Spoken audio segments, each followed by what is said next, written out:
Hello guys, this is Stephen Gray here, Anglo-Celtic metal detecting, and this video is just an essential guide, tips and tricks for the macro multi-cruiser.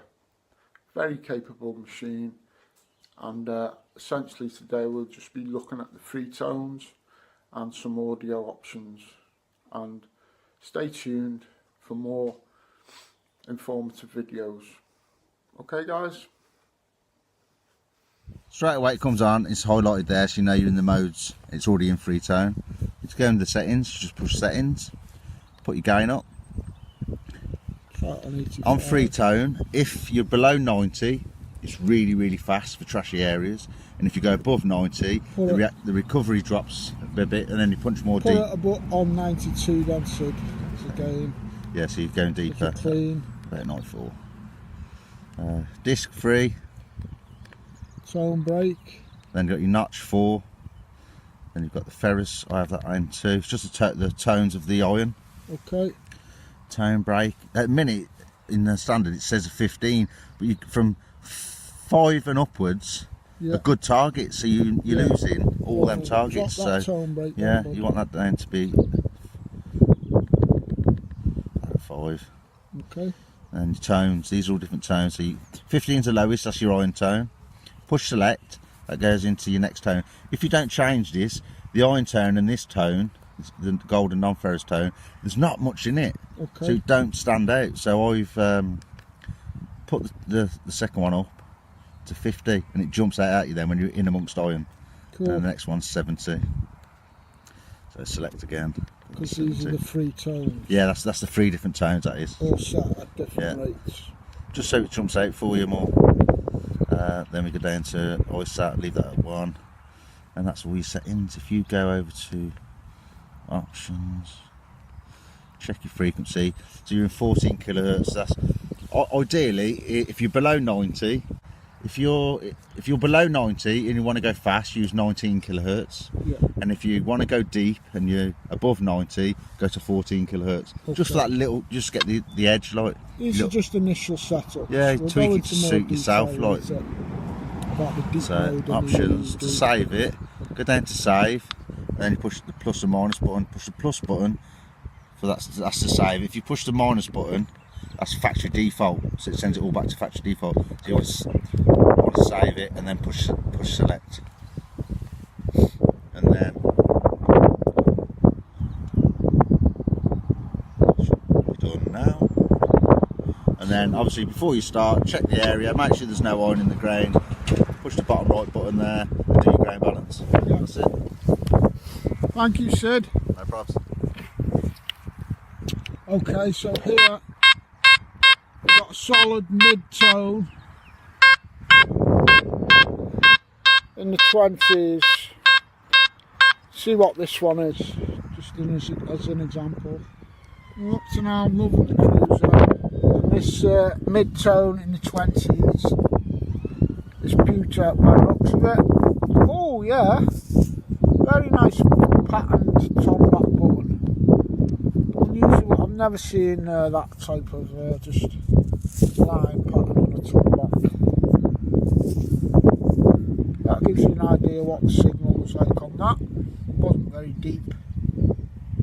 This is the field where the only hammered coin has come up on Phil's farm, and I got that the other week, that lovely half goat with the racer 2.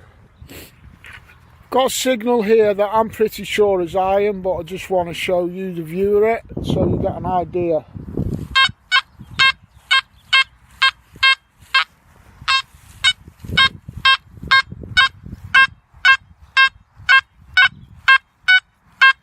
$69, $19, $30, $54. When the numbers are jumping right the way through the spectrum, not just like 50s into 60s or something similar, when they're going right through the spectrum, I always suspect iron. I'm not even going to dig that one. Much more of a grunt.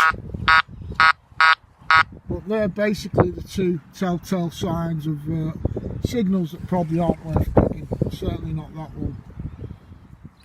Okay, I've got a signal here that's jumping a bit.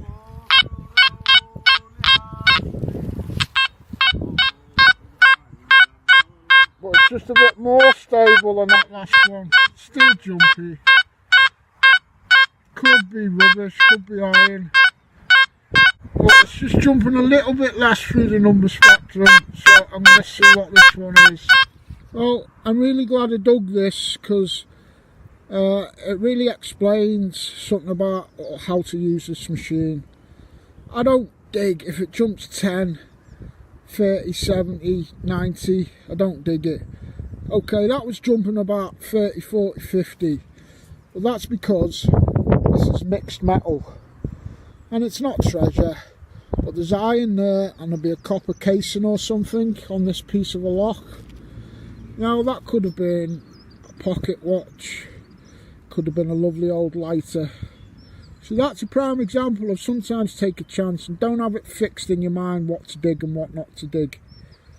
Well, to some extent, yeah, obviously, but that's just a really good example of one of those middle of the road targets. Should I dig or should I not? Dig 'em. Okay, I've got a nice solid tone in the 40s here.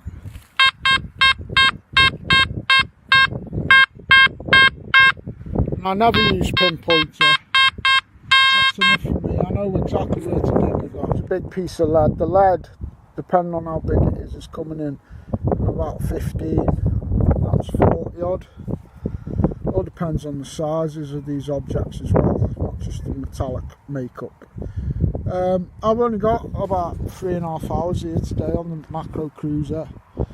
Main thing is just to get you those initial three-tone setups and just show you a bit of audio response and stuff, but we'll see if we can pull anything nice up while I'm here for 3.5 hours. Okay, this rang in a high tone, nice high tone in the 70s. It's an old copper halfpence by the looks of it from about the 1700s, completely blank.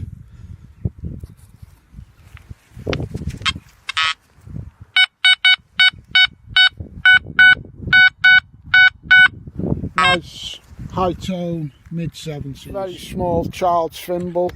Show you the audio. Quite tight on that small thimble.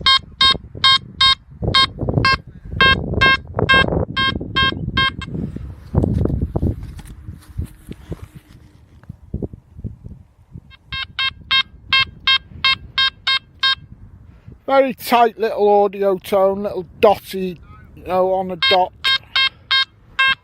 Nice, solid 50s.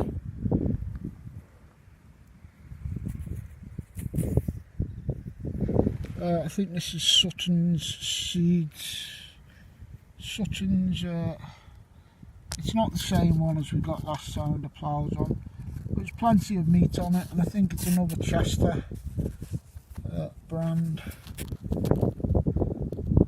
There you go. Cruiser's first little lead relic, bag seal. I've got a high tone 70s here, could be a coin or maybe a bottle cap, who knows.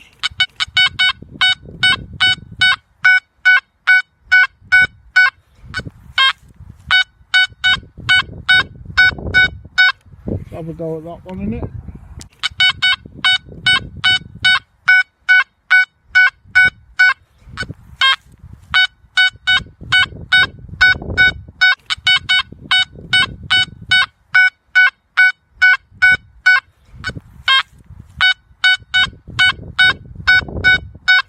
Have a go at that one, innit? Turned out to be, it's a deep target, look, it was 8 inches this one, probably a penny. Oh no, well, you can see why I just initially did think it was a coin. Actually, something or other. It's round. Maybe off a lock or something. See if there's anything. It is a foot down, it's one link of an iron chain. Yeah, it's a solid signal, but it's slightly scratchy audio, and this is another way to tell iron. Very high numbers. So that's one link of an iron chain, literally a good 12 inches deep. Okay guys, about 25 foot in front of that tree, last week I found a hammered with my Racer 2. We've only got 3 hours today with the cruiser, but just here we've worked out pretty much exactly the same hammered for Sid. We think this might be an old footpath now, going onto that hill in the distance. That was where mine was, wasn't it? Yeah. Yours was in line with that tree. Yeah, and maybe it lines up with the corner of the field.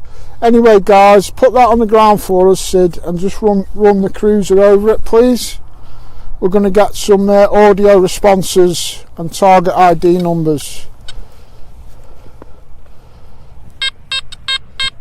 45 solid. Crisp audio, isn't it? It likes that hammy, and it's sticking in the mid 40s while at 14 inches. That's just scratchy signals you're listening for. That's what you should dig if you want a deep hammered. Worst, you know, that's the worst it's getting, like scratchy signal. But anything that's like, normally a hammer's coming in at 6 to 10 inches. Yeah. But when you're fairly close, within 6 inches, it's solid mid 40s, and it's a great audio. Banging. Cheers, Sid. Well, from the excitement of Sid's hammy to what I think might be the cruiser's first bit of silver for me, unfortunately it's only scrap, but it's certainly got that silver look about it. Fairly old silver. There's no weight to it because it's only really thin.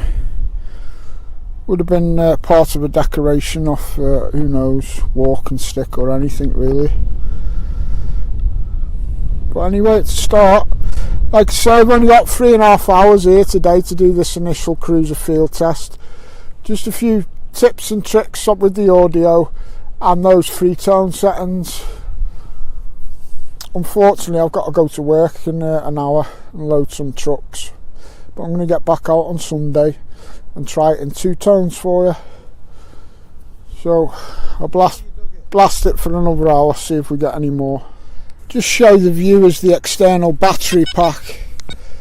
I'm sure a lot of you have already seen it anyway if you're interested in this machine. 4 AA batteries slot in there, and it's a waterproof holder. Don't make the mistake I did last week when I was rushing to get out for the first time. I just bolted it on, didn't have any batteries, plugged it in to the machine there. Went to go out the door an hour later, and I thought my cruiser was broke because it wouldn't switch on. Well, what it was doing, this battery pack overrides the machine's internal battery, so it was basically just picking up an empty external battery pack and wouldn't switch on. So that was my first attempt at getting out with the cruiser. So just don't make the same mistake. If you've got your battery pack plugged in, it needs to have juice in the batteries. Okay, brilliant feature though. Extra battery pack. And another great feature about this, I think it just adds that little tiny bit more better balance to the whole machine. Okay, so these are the results of 3 hours with the cruiser first time out. That's a little type of old relic on the right there, not sure what it is yet. It's my only coin, blank halfpence. Button, that I believe is a little tiny catch plate off a padlock. Got my bag seal, buckle, got a couple of padlocks, possibly a coin there, blank. But I'm really impressed with the macro racer. I'm really impressed with the macro cruiser. I know I'll get really good results with this machine. Just need a bit of time in the fields, that's all. Thanks for watching guys, and best of luck and happy hunting.